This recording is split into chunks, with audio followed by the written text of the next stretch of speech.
ذکر کرنے کے لیے آپ بیٹھے ہیں، انہیں زمانہ عبد القادر کہتا ہے، غوث اعظم گیلانی کہتا ہے، محبوب سبحانی کہتا ہے، پیر لاسانی کہتا ہے۔ آپ یہ بتاؤ کیا دیکھا آپ نے؟ اگر آپ قرآن کو دیکھیں گے تو ان جیسا پڑھنے والا نہیں، اگر نمازوں کو دیکھیں گے تو اتنی کثرت کرنے والا نہیں، اگر بھوکا پیاسا رہنے والا دیکھیں گے تو کوئی دوسرا میدان میں آپ کو ملے گا نہیں۔ آپ حضرت خضر کی تعلیم دیں، حضرت خضر سے پوچھ لیں کہ بتاؤ اللہ نے تمہیں لمبی عمر دی ہے، آپ نے بے پناہ اللہ کے پاکیزہ بندے دیکھے ہیں، دیگر نبیوں کے اندر جو مقربان بندے ہوئے ہیں، جو اللہ کے پاکیزہ بندے ہوئے ہیں، جن کو اللہ نے مقام ولایت عطا فرمایا ہے، آپ کی ان سے بھی ملاقات ہوئی ہے، اس امت محمدیہ کے بھی پیر ولیوں سے آپ کی ملاقات ہوئی ہے، یہاں تک کہ بارگاہ غوث اعظم میں بھی آپ گئے ہیں، وہاں بھی سعادت حاصل ہوئی ہے، وہاں بھی آپ کو جانے کے بعد بارگاہ غوث اعظم میں بیٹھنے کا موقع ملا ہے۔ یہ بتاؤ آپ نے غوث اعظم کو کیسا پایا؟ تو یہ میرا جملہ نہیں ہے، یہ مولانا عرفان کا جملہ نہیں ہے، یہ امام احمد رضا جو ہماری مسجد کے امام صاحب ہیں ان کا جملہ نہیں ہے، یہ مولانا آصف کا جملہ نہیں ہے۔ یاد رکھو، امانت میں خیال رکھیں گے،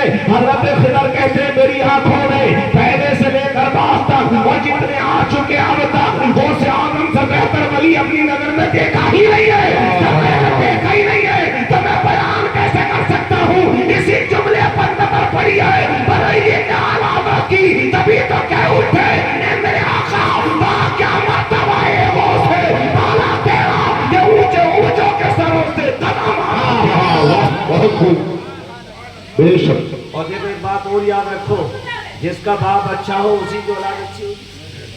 بات صحیح ہے غلط ہے؟ جلدی بولو، آپ سمجھ رہے ہیں بات دماغ میں آ رہی ہے؟ باپ ٹک ٹاک کا ناشتہ ہو اور سوچے کہ بیٹا مجھے امام حسن کی طرح مل جائے تو مل جائے، امام حسین کی طرح مل جائے تو مل جائے گا، کھڑے ہو کر کے پیشاب کرے اور استنجا کبھی نہ کرے، اور سوچے مجھے بھی اچھا پاکیزہ بندہ اولاد بن کر کے مل جائے تو کبھی مل سکتا ہے؟ ہاں یا نا میں بولتے رہیے، آپ عقل مند شہر میں رہنے والے لوگ ہیں، ذرا پیار سے بتائیے مل سکتا ہے؟ نہیں مل سکتا۔ کیوں نہیں مل سکتا؟ اس لیے کہ جب یہ خود ہی شاندار نہیں ہے تو اولاد شاندار کہاں سے ملے گی؟ بات صحیح ہے؟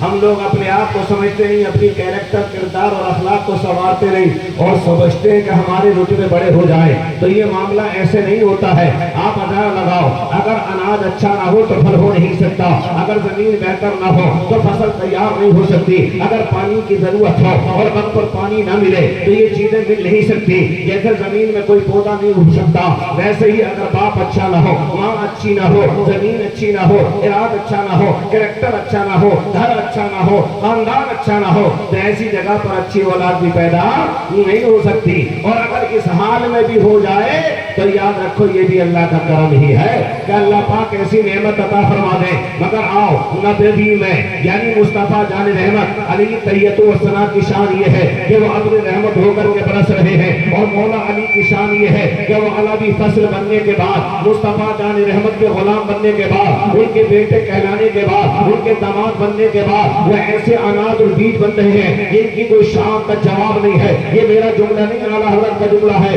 اور جب وہ اناج پیدا ہو رہا ہے، یہ بارش بھی ہو رہی ہے، رحمت بن کر برس رہے ہیں، میرے اور آپ کے مصطفیٰ اور ممتاز جناب والا اناج تیار کیا جا رہا ہے، بیج بنایا جا رہا ہے علی مرتضیٰ کا، اور زمین دی جا رہی ہے اماں پیاری فاطمہ کی۔ تو جب تینوں چیزوں کو ایک جگہ ملایا جا رہا ہے تب کہیں جا کر عبد القادر جیلانی دنیا میں آ رہے ہیں۔ آپ اندازہ لگاؤ، اپنے دل سے سوچو کہ مصطفیٰ سے بہتر اس جہان میں کوئی ہو سکتا ہے؟ جلدی بول دو، مصطفیٰ سے بہتر اس جہان میں کوئی ہو سکتا ہے؟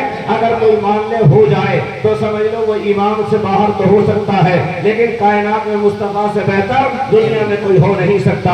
آپ ان لوگوں کی طرف نہ جائیں جو ان شان والوں کی عظمت کو گھٹانا چاہتے ہیں، کبھی ہو ہی نہیں سکتا۔ جسے اللہ بڑھا دے اسے کوئی گھٹا نہیں سکتا۔ دیکھو روزی دینا اللہ کا کام ہے۔ آپ ملک ہندوستان میں رہتے ہیں، ابھی 3 سال یا 4 سال کسی نے گھر سے محنت رکھی، کوئی باہر سے نکل کے نہ گیا، مگر اناج بھی آتا رہا، فصل بھی ملتی رہی، دودھ بھی ملتا رہا، سبزیاں بھی آتی رہی, کھانے پینے کی نعمتیں بھی ملتی رہی, ہر نعمت آپ کے سامنے آتی رہی. یہ ساری نعمتیں آپ کو کیسے مل گئی؟ تو جواب ملا کہ یہ تیرے میرے کمانے کا کمال نہیں, اللہ کے کھلانے کا کمال ہے. اللہ دنیا میں جسے بھی بھیجتا ہے اس کی روزی کا انتظام پہلے ہی کر کے بھیجتا ہے. قرآن کریم پڑھ کر کے دیکھ لیں, قرآن میں اللہ پاک فرماتا ہے وَمَا مِن دَابَّةٍ فِي الْأَرْضِ إِلَّا عَلَى اللَّهِ رِزْقُهَا. اللہ پاک دنیا میں جسے بھی اتار رہا ہے, جتنی بھی مخلوق کو اس دنیا میں بھیج رہا ہے, ہر ایک رزق کا انتظام پہلے ہی فرما رہا ہے. اس کا یقین مسلمانوں کو سب سے زیادہ ہونا چاہیے جب ہمارے گھروں میں اولاد پیدا ہوتی ہے اور اولاد مادر شکم میں جب 6 مہینے کی ہو جاتی ہے تو اللہ اس کے آنے کی غذا ماں کے سینے میں پیدا فرما دیتا ہے, دودھ کی شکل میں آتا ہے. ابھی اولاد دنیا میں آئی نہیں ہے مگر اللہ نے اس کے کھانے کا انتظام پہلے ہی فرما دیا ہے, اور دنیا میں آنے کے بعد فوراً کپڑے اور لباس کا انتظام ہو جاتا ہے. یہ آپ نے نہیں کیا, انتظام اللہ نے کیا ہے. یہ ہمارے اللہ چلا رہا ہے, پانی اللہ دے رہا ہے, نعمتیں اللہ دے رہا ہے, رزق اللہ دے رہا ہے, زندگی اللہ دے رہا ہے, ساری نعمتیں اللہ ہی دے رہا ہے, مگر مصطفیٰ کے صدقے میں دے رہا ہے. یہ میرا آپ کا کہنا نہیں ہے بلکہ اسے بھی امام احمد رضا نے عقیدہ بنا کر لوگوں کے سامنے کہا ہے کہ ٹھنڈا ٹھنڈا میٹھا میٹھا پیتے ہم ہیں پلاتے یہ ہے, رب ہے موتی یہ ہے قاسم, رزق اس کا کھلاتے یہ ہے, اس کی بخشش ان کا صدقہ دیتا وہ ہے دلاتے یہ ہے. بتاؤ کون سی نعمت ایسی ہے جو مصطفیٰ نے آپ کو نہیں دی؟ اگر قرآن دیکھو گے تو مصطفیٰ کا ہے, اگر علی کو دیکھو گے تو مصطفیٰ کے ہیں, اگر فاطمہ کو دیکھو گے تو مصطفیٰ کے ہیں, اگر امام حسن مجتبیٰ کو دیکھو گے تو وہ بھی مصطفیٰ کے ہیں, اگر حسین اعظم کو دیکھو گے وہ بھی مصطفیٰ کے ہیں, امام زین العابدین کو دیکھو گے وہ مصطفیٰ کے ہیں, امام جعفر کو دیکھو گے وہ مصطفیٰ کے ہیں, امام باقر کو دیکھو گے وہ مصطفیٰ کے ہیں, اور اگر غوث اعظم کو دیکھو تو وہ بھی تو مصطفیٰ کے ہیں. اور سرکار اعلیٰ حضرت نے غوث اعظم کے رتبے میں یہ بیان کیا ہے کہ اعلیٰ حضرت نے ان کو جو ہے نواسا کہہ کر کے نہیں بلکہ بیٹا کہہ کر کے پکارا, اور اپنے ایمان کی علامت کو بیان کر کے کہا لوگوں میدان قیامت میں مصطفیٰ کے سامنے نیکیوں کے تلنے والے بلنے کے موقع پر اگر پوچھا جائے کہ احمد رضا کیا لے کر آئے ہو تو کہہ دوں گا میرے آقا حساب کتاب میں کچھ نہیں ہے, بخشش کے لیے میں تمہارے بیٹے ہو سے آدھر ہوئے.